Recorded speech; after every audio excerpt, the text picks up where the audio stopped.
Il est venu tenter d'éteindre un début d'incendie. Jens Stoltenberg, le secrétaire général de l'OTAN, était à Paris, son premier déplacement depuis les propos très polémiques d'Emmanuel Macron au début du mois de novembre.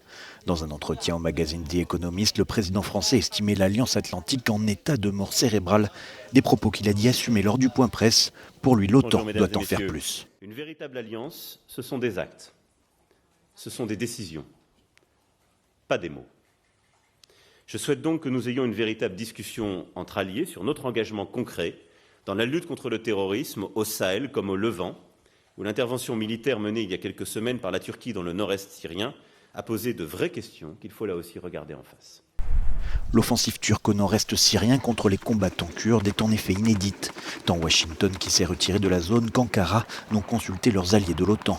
La Turquie se rapproche même de plus en plus de Moscou, notamment via l'achat de missiles S-400. Au Sahel, dans le cadre de l'opération Barkhane, la France est depuis 2014 bien seule.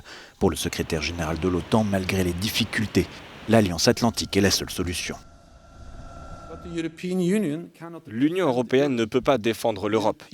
L'Union européenne ne peut pas remplacer l'unité transatlantique. Une alliance forte et une Union européenne aussi forte sont les deux faces d'une même médaille. Ces deux éléments sont indispensables au maintien de la liberté et de la prospérité de l'Europe.